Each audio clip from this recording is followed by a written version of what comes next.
Selamat datang di acara Charis Healing. Ini acara pertama yang kita laksanakan setelah kita liburan panjang, sekolah tutup karena liburan. Ini adalah acara pertama. Kalau Bapak Ibu baru pertama kali hadir di acara ini, kami mengadakan acara ini tiap 2 minggu. Healing hari ini, lalu 2 minggu lagi devotion, jadi setiap 2 minggu. Ya, kita mengadakan acara di sini, kami persilakan Bapak Ibu datang, terbuka untuk setiap orang yang mau datang rindu mendengar kebenaran firman Tuhan. Saya juga mengucap syukur kepada teman-teman yang telah mempersiapkan semua acara ini sehingga berjalan dengan baik. Terima kasih teman-teman semua. Saya akan membahas hari ini mengenai topik untuk healing hari ini adalah mengenai iman. Judulnya adalah Jadilah Kepadamu Menurut Imanmu. Kenapa saya bahas topik ini? Karena 2 minggu dari sekarang nanti saya akan membahas satu pengajaran baru, satu seri mengenai iman. Jadi saya pikir pantas kalau saya juga membahas kesembuhan, healing tentang iman. Karena memang iman itu penting. Alkitab katakan orang benar hidup oleh iman. Ya, kita butuh kasih Allah, kebaikan Allah, anugerah Allah, semua itu penting dan kita sangat bersyukur Allah memberikan semua itu kepada kita. Tetapi semua itu sia-sia tanpa iman untuk kita bisa meraihnya dan mengalaminya dalam kehidupan kita. Semua itu telah disediakan oleh Tuhan, tetapi kita perlu meraihnya. Ya, jadi tema ini, Jadilah Kepadamu Menurut Imanmu, itu sesungguhnya saya ambil dari Matius 9. Kalau kita boleh baca sebentar di situ, Matius 9, akan ada banyak ayat-ayat di sini Bapak Ibu. Karena ini adalah Charis Bible College, sekolah Alkitab kan perlu belajar ayat-ayat Alkitab. Karena ayat-ayat firman Tuhan lah yang membantu, menolong, memerdekakan kita dan menyembuhkan kita. Jadi di sini kita lihat, kita mulai dari 27 aja, Matius 9 ayat 27. Kita melihat Yesus didatangi oleh 2 orang buta yang berseru-seru, "Kasihanilah kami, hai anak Daud." Lalu Yesus masuk, ayat 28, masuk ke dalam sebuah rumah, datanglah kedua orang buta itu kepadanya dan Yesus berkata kepada mereka, "Percayakah kamu bahwa aku dapat melakukannya?" Mereka menjawab, "Ya Tuhan, kami percaya." Lalu Yesus menjamah mata mereka sambil berkata, "Jadilah kepadamu menurut imanmu." Nah, kalau di sini kita baca, waktu Tuhan Yesus mengatakan itu, kita mendapatkan pengertian bahwa iman mereka yang memampukan mereka untuk mengalami kesembuhan, dan itu benar. Jadi iman mereka yang membuat mereka sembuh. Kalau Anda baca Alkitab, ada banyak sekali kejadian-kejadian di mana orang yang datang kepada Yesus ingin sesuatu dari Tuhan Yesus, kesembuhan atau apapun juga, Tuhan Yesus selalu berkata, "Jadilah sesuai dengan imanmu. Jadilah kepadamu menurut imanmu." Ada beberapa situasi kejadian dalam Alkitab di mana Tuhan Yesus mengatakan itu. Coba kita lihat lagi di wanita pendarahan di Matius 9 ayat 22, jadi pasal yang sama tapi sebelumnya. Kita baca dari ayat 20. Pada waktu itu seorang perempuan yang sudah 12 tahun lamanya menderita pendarahan maju mendekati Yesus dari belakang dan menjamah jumbai jubahnya. Karena katanya dalam hatinya, "Asal ku jamah saja jubahnya, aku akan sembuh." Tetapi Yesus berpaling dan memandang dia serta berkata, "Teguhkanlah hatimu, hai anakku, imanmu telah menyelamatkan," atau sozo dalam bahasa Yunaninya, menyembuhkan. Imanmu telah menyembuhkan engkau. Jadi kita bisa melihat iman seseorang itu sangat penting untuk bisa menerima kesembuhan dalam hidupnya. Kita buka satu lagi, Markus 10. Untuk membuat Bapak Ibu yakin bahwa ini terjadi seringkali di dalam Alkitab, bahwa Tuhan Yesus itu menganggap penting iman seseorang. Ini bicara mengenai Bartimeus yang buta yang mendatangi Yesus. Yang kita langsung saja ke Markus 10 ayat 51. Dia datang kepada Yesus dan dia ingin memperoleh kesembuhan. Yesus menjawab di ayat 51, Yesus tanya Yesus kepadanya, apa yang kau kehendaki supaya aku perbuat bagimu? Jawab orang buta itu, Rabuni, supaya aku dapat melihat. Lalu kata Yesus kepadanya, pergilah, imanmu telah menyelamatkan atau menyembuhkanmu. Berkali-kali Tuhan Yesus mengatakan imanmu, imanmu, imanmu. Sangat penting iman itu Bapak Ibu. Sangat penting. Iman itu sangat penting karena itu adalah alat, sarana untuk kita dapat menerima dan menghidupi apa yang Tuhan telah berikan lewat anugerahnya. Tanpa itu kita tidak bisa menerima apa-apa. Mungkin Bapak Ibu akan kaget, saya akan jelaskan nanti. Segala sesuatu itu kita terima lewat iman. Efesus 2 ayat 8, ini ayat yang sangat terkenal di Charis. Di situ dikatakan sebab, nah saya agak sedikit menerjemahkan ulang dari King James. Jadi kalau Bapak Ibu baca di TB mungkin agak sedikit berbeda, tapi maknanya tetap sama. Sebab oleh anugerah kamu diselamatkan melalui iman, itu bukan hasil pemberianmu, tetapi pemberian Allah. Allah memberikan keselamatan. Tetapi Allah juga memberikan iman untuk kita menerima keselamatan itu. Ini yang sedang terjadi. Jadi kita bukan hanya diberikan keselamatan, tapi iman juga datangnya dari Tuhan.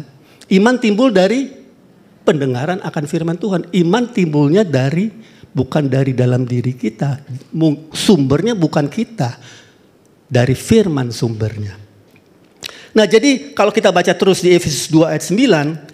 Itu bukan hasil pekerjaanmu, jangan ada orang yang memegahkan diri. Maksudnya keselamatan itu bukan hasil pekerjaan usahamu, imanmu pun itu bukan hasil usahamu. Semua itu pemberian dari Tuhan. Saya pikir-pikir ini sungguh luar biasa. Tuhan tahu kebutuhan kita, Dia mau menyediakan semua bagi kita, tapi Dia juga memberikan kepada kita sarana yang tepat untuk kita bisa menerimanya dari Dia. That is the only way. Itu satu-satunya cara. Jadi iman itu begitu pentingnya untuk kita miliki, untuk kita menerima dari Tuhan keselamatan seperti dikatakan Efesus 2 ayat 8 dan 9.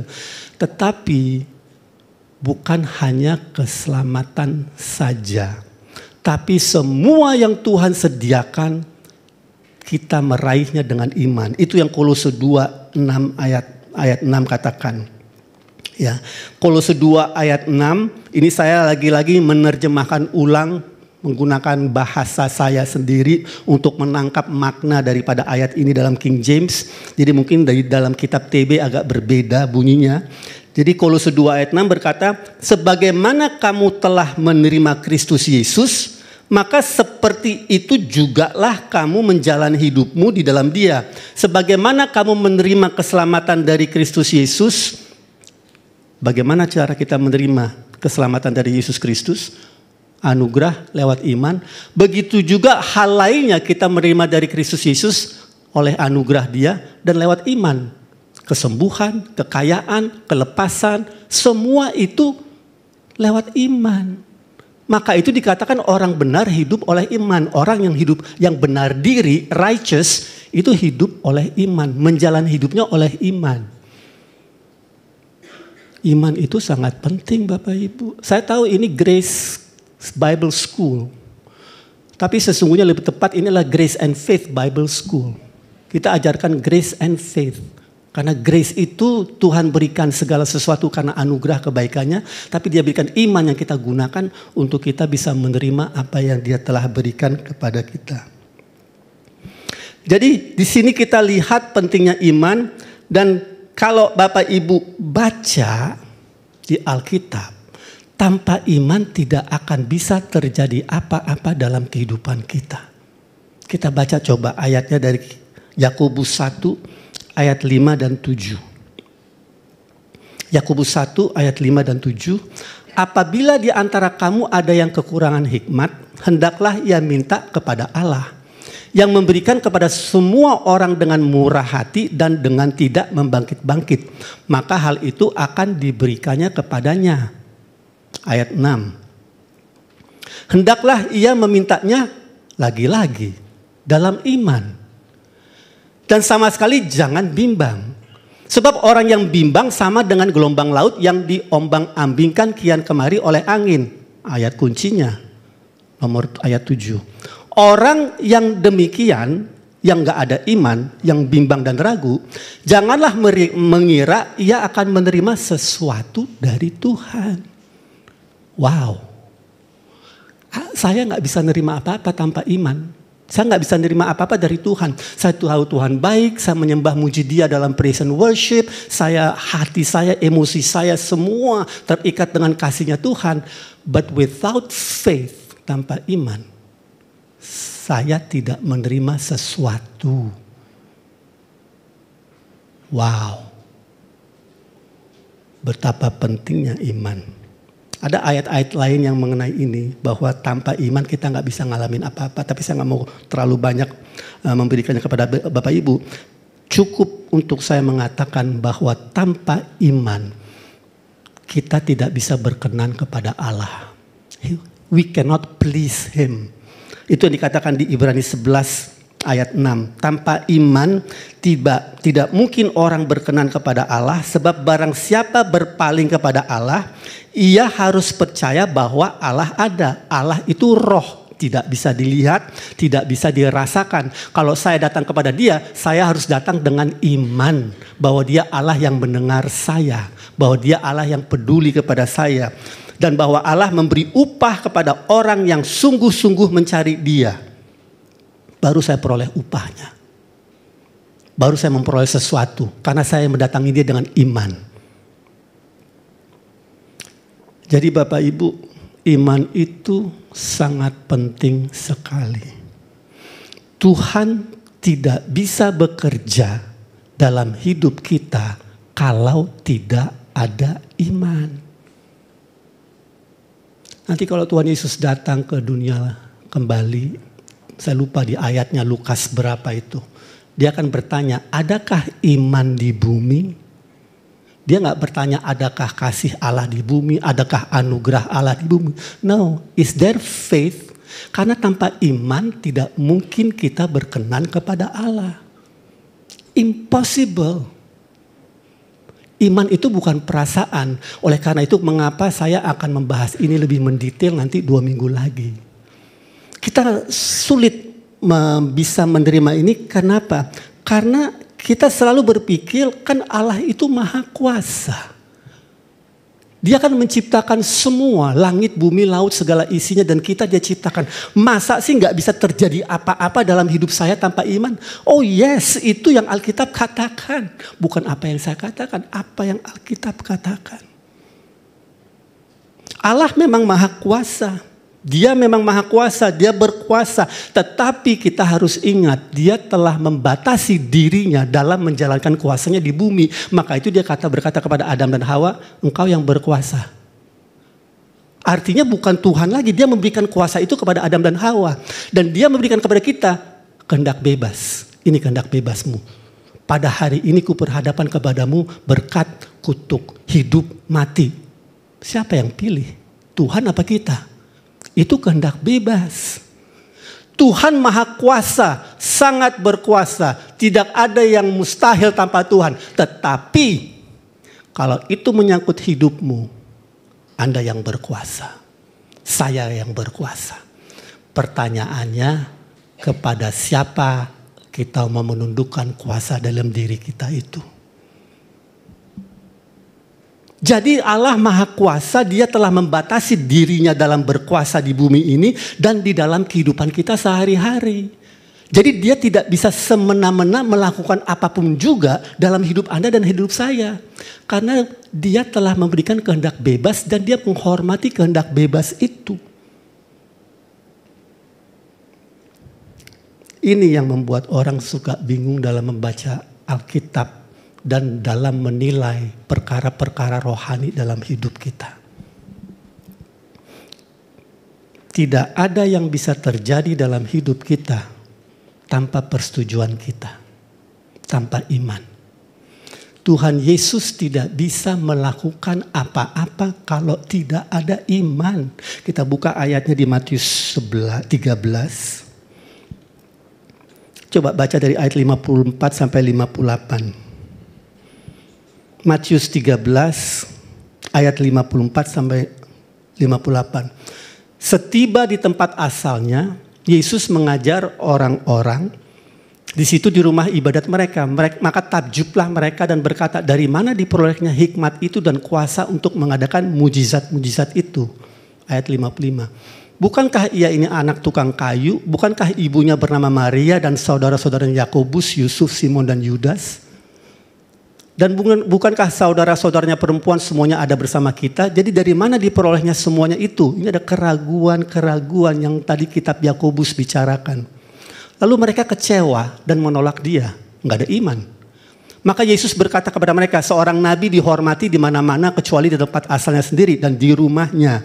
Ayat 58. Dan karena ketidakpercayaan mereka, tidak banyak mujizat diadakannya di situ. Tuhan Yesus bukan gak mau mengadakan mujizat, gak bisa. Itu dikatakan, coba buka di, kalau gak salah di salah satu di Markus atau di Matius. Di salah satu, di Markus 6 ayat 6 kalau gak salah. Dikatakan di Markus 6 ayat 6, dikatakan bukannya Tuhan Yesus tidak mau, dia tidak bisa. Lalu Yesus, ia tidak dapat mengadakan satu mujizatmu di sana. Bukannya nggak ada yang mustahil tanpa Tuhan. Bukankah ada ayat yang berkata nothing is impossible with God. Oh ya, tak ada yang mustahil bagi Tuhan. Kecuali imanmu tidak ada untuk menghormati kuasa dan kemuliaannya. Tuhan itu tidak mandang bulu, tapi dia pandang iman. God is no respecter of person, but he is a respecter of faith. Dia menghormati iman. Karena iman lahir dari kehendak bebas. Kalau Anda memaksa seseorang melakukan sesuatu, itu bukan iman, itu paksaan. Tuhan telah memberikan kehendak bebas kepada kita. Jadi penting untuk kita mengerti hal ini, bahwa Tuhan bukannya tidak mau melakukan mujizat, tidak bisa, karena dia telah membatasi dirinya, karena dia telah memberikan kehendak bebas, dan dia telah memberikan manusia kuasa untuk berkuasa di bumi ini. Maka itu sekarang kita mengerti kenapa Tuhan Yesus berkata, jadilah kepadamu menurut imanmu. Ini pentingnya untuk kita memahami pentingnya iman. Nah, ada beberapa kejadian dalam Alkitab. Kalau kita baca, terjadi kesembuhan, mujizat ya di Alkitab, dan kesannya nggak ada iman di sana. Kita bisa melihat kejadian-kejadian kesembuhan lewat sapu tangan, kain, minyak urapan, bayangan, semua terjadi. Mujizat-mujizat terjadi dengan hebatnya. Coba kita selidiki, ada iman gak hadir di situ? Apakah Alkitab konsisten dalam pemahaman, dalam pengertian bahwa tanpa iman tidak mungkin orang berkenan kepada Allah dan tidak bisa terjadi apa-apa? Coba kita lihat Kisah Para Rasul 19 ayat 11 sampai dengan 12. Ini banyak sekali orang-orang mengutip kejadian ini ya untuk mengatakan bahwa Tuhan bisa semena-mena melakukan mujizat. Oleh Paulus Allah mengadakan mujizat-mujizat yang luar biasa. Ayat 12. Bahkan orang membawa sapu tangan atau kain yang pernah dipakai oleh Paulus dan meletakkannya atas orang-orang sakit, maka lenyaplah penyakit mereka dan keluarlah roh-roh jahat. Nggak ada iman tuh. Tunggu dulu. Baca 2 ayat sebelumnya. Atau 3 ayat sebelumnya dari ayat 8. Dari ayat 8. Selama 3 bulan Paulus mengunjungi rumah ibadat di situ dan mengajar dengan berani. Oleh pemberitaannya ia berusaha meyakinkan mereka tentang kerajaan Allah. Ayat 9. Tetapi ada beberapa orang yang tegar hatinya, mereka tidak mau diyakinkan, malahan mengumpat jalan Tuhan atau mengumpat kekristenan di depan orang banyak.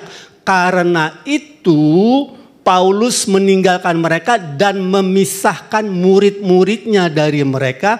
Dan setiap hari berbicara di ruang kuliah Tiranus. Stop. Dia memisahkan orang percaya dari orang-orang yang tidak percaya. Anda perlu memisahkan dirimu dari orang-orang yang tidak percaya atau yang ragu-ragu. Itu yang Yakobus katakan tadi. Jangan bimbang dan ragu. Jadi Paulus memisahkan nih murid-muridnya. Ayat 10. Hal itu dilakukan 2 tahun lamanya sehingga semua penduduk Asia mendengar firman Tuhan. Baik orang Yahudi maupun orang Yunani. Iman timbul dari pendengaran. Jadi mujizat ini pun butuh iman. Jadi kalau orang mengatakan Tuhan bisa melakukan tanpa iman seseorang, buktinya sapu tangan dilakukan dengan kesembuhan bisa terjadi. Enggak juga tuh, ini saya sudah buktikan kepada Bapak Ibu. Begitu juga dengan satu lagi kita lihat coba. Bayangan Petrus menyembuhkan di Kisah Para Rasul 5 ayat 15 sampai dengan 16. Di sini kita bisa melihat Kisah Para Rasul 5 ayat 15-16. Bahkan mereka membawa orang-orang sakit keluar ke jalan raya dan membaringkannya di atas balai-balai dan tilam supaya apabila Petrus lewat setidak-tidaknya bayangannya mengenai salah seorang dari mereka. Dan juga orang banyak dari kota-kota di sekitar Yerusalem datang berduyun-duyun serta membawa orang-orang yang sakit dan orang-orang yang diganggu oleh roh jahat dan mereka semua disembuhkan. Bayangan Petrus menyembuhkan di mana ada iman. Baca lagi ayat sebelumnya dari ayat 12 sampai dengan ayat 14. Oleh rasul-rasul diadakan banyak tanda dan mujizat di antara orang banyak. Semua orang percaya selalu berkumpul di serambi Salomo dalam persekutuan yang erat. Ayat 13. Orang-orang lain tidak ada yang berani menggabungkan diri kepada mereka. Orang-orang yang ragu, orang-orang yang gak percaya gak menggabungkan diri. Namun mereka sangat dihormati orang banyak. Ayat 14. Dan makin lama makin bertambahlah jumlah orang yang percaya kepada Tuhan. Baik laki-laki maupun perempuan. Iman hadir di situ. Barulah bayangan Petrus bisa menyembuhkan. Jangan main-main dengan iman. Dibutuhkan iman untuk segala sesuatu. Imanmu yang menyembuhkanmu, kata Yesus. Jadi selalu ada iman hadir. Walaupun kita tidak melihatnya dengan nyata. Tetapi kalau Anda telusuri, tidak mungkin terjadi mujizat apapun tanpa hadirnya iman. Itu dikatakan di Galatia 3 ayat 5. Coba kita baca. Galatia 3 ayat 5. Jadi bagaimana sekarang? Apakah ia yang menganugerahkan, memberikan Roh Kudus kepada kamu dengan berlimpah-limpah dan yang melakukan mujizat di antara kamu? Berbuat mujizat itu karena melakukan hukum Taurat atau karena kamu percaya kepada pemberitaan Injil? Mujizat terjadi ketika Injil diberitakan dan orang percaya.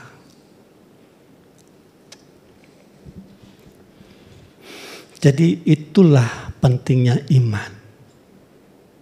Nah, kalau Alkitab bicara tentang iman, yang dimaksudkan adalah iman kepada Tuhan Allah dan kepada Yesus Kristus, bukan kepada benda-benda. Bukan iman kepada sapu tangan, kain, jubah, minyak urapan. Bukan. Yang dimaksudkan dengan iman di sini adalah iman kepada Yesus Kristus. Hati-hati. Kalau kita melihat kesembuhan terjadi lewat benda-benda, benda-benda itu gak punya kuasa.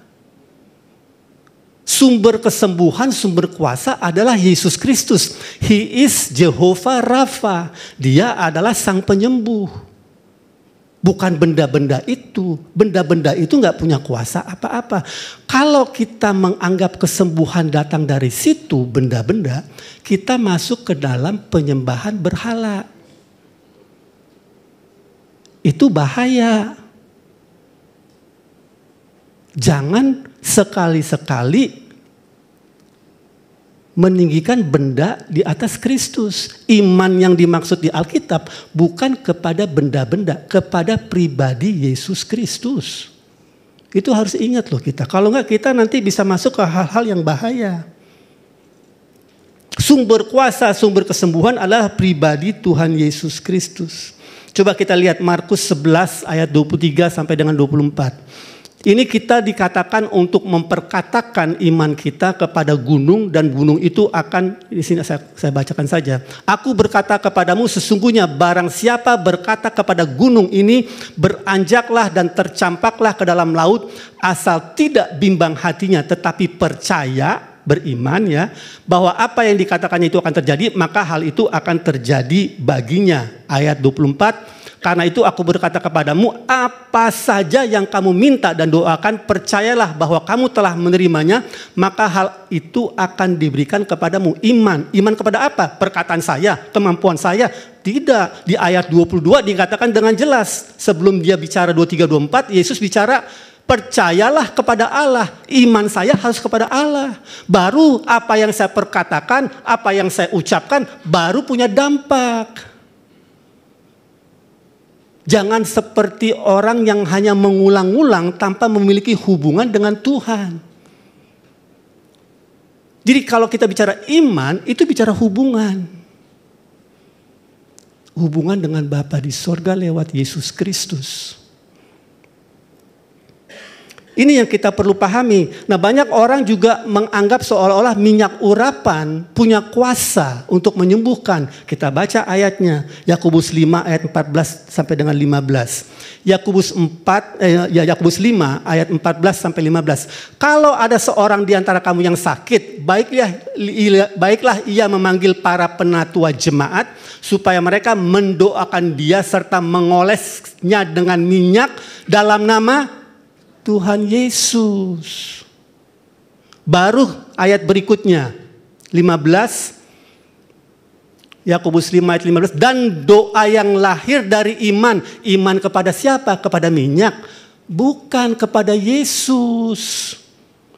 Akan menyelamatkan orang sakit itu. Iman itu yang menyelamatkan, yang menyembuhkan, bukan minyaknya. Kita harus hati-hati dengan benda-benda dari dunia. Tapi saya nggak anti benda-benda, karena benda-benda itu bisa dipakai. Benda-benda itu bisa dipakai untuk kita menyalurkan iman. Nah, ini yang kita perlu belajar banyak. Ya, bahwa iman itu bisa diaktifkan dan dirilis, dilepaskan lewat benda-benda. Waktu wanita pendarahan itu menjamah Tuhan Yesus Kristus jubahnya, itu iman itu mengalir kepada wanita pendarahan itu. Maka itu Yesus berkata, imanmu yang menyelamatkanmu, menyembuhkanmu, bukan jubahku. Imanmu menyentuh kuasa yang mengalir dari diriku lewat jubahku. Jadi jubah itu, benda itu bisa dipakai. Sama seperti listrik. Listrik itu mengalir lewat logam, lewat kabel. Tapi kabel dan logam bukan sumber listrik. Tenaga pembangkit listrik sumbernya. Jadi artinya benda-benda yang dipakai itu adalah saluran daripada iman. Tapi iman kepada Yesus Kristus dulu yang kita perlu miliki. Jangan iman kepada benda-benda. Nanti kita jatuh ke dalam penyembahan berhala. Wow, itu bahaya. Banyak orang jatuh ke dalam hal-hal penyembahan berhala. Ya, jadi saya mau tekankan di sini iman kepada Bapa di surga, kepada Yesus Kristus. Nah, di perjanjian lama iman pun bisa bekerja lewat benda-benda. Saya akan kalau nggak salah di kitab Exodus apa itu? Keluaran ya. Coba kita lihat. Tapi saya mesti lihat di sini ayatnya, saya lupa. Keluaran 15 ayat 25. Keluaran 15 ayat 25. Maka berseru-seru kepada Tuhan dan Tuhan menunjukkan kepadanya sepotong kayu. Ini benda kan. Musa melemparkan kayu itu ke dalam air, lalu air itu menjadi manis. Di sanalah diberikan Tuhan ketetapan-ketetapan dan peraturan-peraturan. Jadi kuasa iman itu mengalirkan kuasa Tuhan lewat benda. Bisa kita menggunakan benda, tapi fokus kita jangan ke benda. Tapi fokus kita adalah kepada Jehovah Rafa, the healer. Kepada Tuhan yang adalah sumber dari segala sesuatu. Nah, jadi lewat firman yang saya bagikan ini seharusnya menguatkan kita. Karena kita semua punya akses kepada firman. Semua kita tanpa kecuali. Bukan kehebatan seseorang yang membuat dia dapat melakukan hal-hal hebat dalam pelayanannya. Bukan. Karena firman itu mengakses segala sesuatu di dalam roh tuh, di dalam roh, alam roh. Itu yang kita perlu belajar. Itulah kenapa di sekolah ini kita menekankan belajar firman Tuhan. Karena iman timbul dari pendengaran akan firman Tuhan. Jadi kalau Anda sakit, jangan khawatir. Udah banyak sekali kejadian-kejadian, kesaksian-kesaksian bagaimana orang bisa disembuhkan hanya dengan mendengarkan ibadah. Firman Tuhan disampaikan, kebenaran disampaikan. Kalau belum sembuh juga, dengarkan lagi firman. Belasan tahun yang lalu ada satu anggota keluarga saya yang sakit kanker. Kanker sudah parah. Salah satu anggota keluarga saya. Dan dia sudah kesulitan berjalan di kursi roda. Ya, jadi kanker payudara dan segala macam lah, kalau nggak salah itu ya. Saya lupa persis detailnya. Jadi pada waktu itu saya belum ke Colorado, belum ke Caris. Tapi saya sudah tahu pentingnya firman di dalam kehidupan seseorang. Dan saya percaya akan kesembuhan ilahi. Jadi orang itu, anggota keluarga saya itu, saya minta dia duduk di dapur, saya berikan firman, penjelasan mengenai firman. Ada kali setengah jaman sampai 1 jam bahwa saya menjelaskan kepada dia bahwa ini bukan dari Tuhan, bahwa ya, Tuhan telah menyembuhkan. Semua yang saya tahu saya sampaikan kepada dia.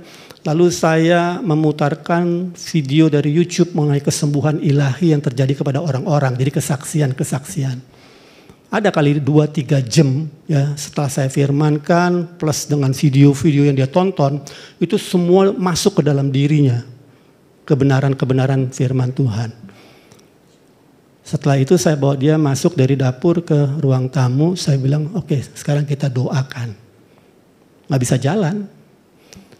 Kita doakan, saya bersama dengan Angeline. Kita doakan, gak sampai 5 menit. Tiba-tiba dia berjalan, dia melompat di depan mata kita. Kita menteriak-menteriak saking senangnya. Sampai asisten rumah tangga dari dapur masuk melihat, dikira ada sesuatu, ada huru-hara di dalam ruangan. Ternyata terjadi kesembuhan yang luar biasa. Hanya dengan mendengarkan firman. Itu pentingnya firman. Jadi oleh karena itu apapun yang menjadi pergumulanmu, kesehatanmu, apapun juga, cari jalan keluarnya di dalam kebenaran firman Tuhan. Renungkan, perkatakan, doakan, dan dengan berjalannya waktu, pasti firman Tuhan tidak akan kembali sia-sia kepada dia. Amin. Mari kita bangkit berdiri, kita tutup dalam doa. Nanti Bapak Ibu yang punya pergumulan, apapun itu saya undang maju nanti ke depan. Kita ada pendoa-pendoa di sini yang akan mendoakan bersama dengan Bapak Ibu. Apapun pergumulanmu, ya pribadimu, jangan sungkan, jangan malu. Maju ke depan, kita akan sepakat dengan Bapak Ibu dan kita akan melihat kuasa Tuhan dinyatakan dalam kehidupanmu. Bapak kami mengucap syukur bahwa tidak henti-hentinya Engkau menyatakan kasih-Mu, kebaikan-Mu. Bukan hanya lewat firman-Mu, tetapi lewat segala sesuatu yang terjadi dalam kehidupan kami, di dalam lingkungan kami, keluarga kami. Betapa baiknya Engkau. Dan ini Tuhan, kami tahu kami belum melihat segala sesuatu yang indah, yang luar biasa dari Tuhan. Kami percaya yang terbaik masih ada di depan kami. Tapi untuk semua itu kami naikkan ucapan syukur kami. Terima kasih untuk anak-anakmu di tempat ini yang rindu untuk mengalami lawatan Tuhan di tempat ini. Khususnya mereka yang mengalami pergumulan. Oleh karena kami bersepakat pada saat mereka nanti maju ke depan untuk didoakan, Engkau akan menjamah, memulihkan, menyembuhkan mereka. Bapak terima kasih, aku ucapkan berkat-Mu atas anak-anak-Mu di tempat ini, keluarga mereka, perlindungan-Mu sempurna atas kehidupan mereka. Di dalam nama Yesus Kristus kami ucap syukur, haleluya, amin. Terima kasih Pak Irwan yang telah menyampaikan firman yang sungguh memberkati kita semua.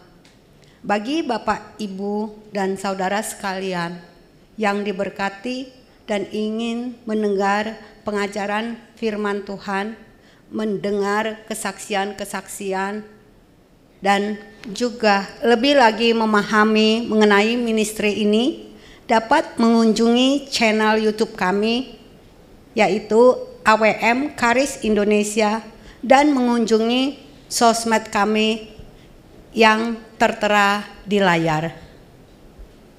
Kami mengucapkan terima kasih kepada para donatur dan juga partner yang telah mendukung dan memberkati ministry ini. Dukungan dan taburan Bapak, Ibu, dan saudara sekalian telah menjadi berkat dan dalam membantu pertumbuhan ministry ini.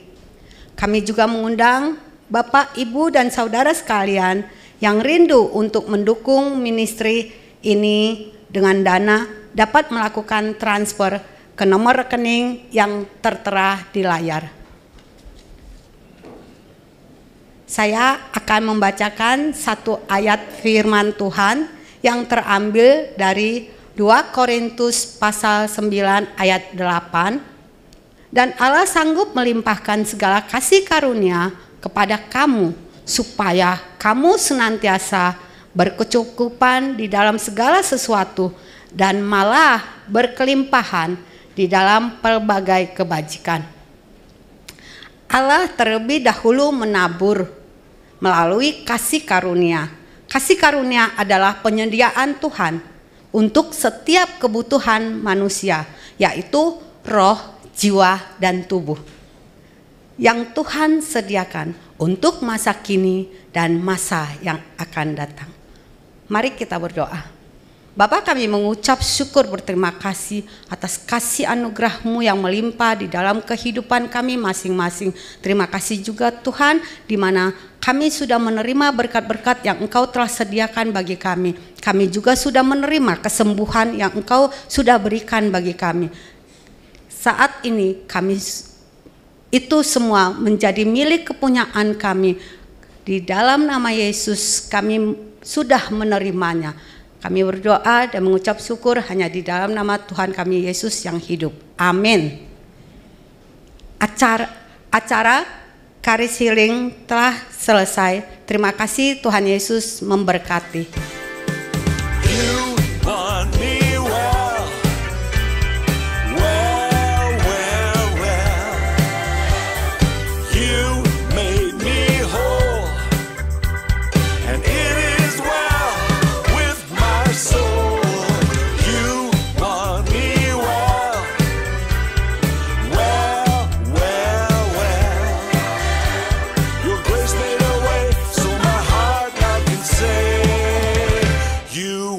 Me well.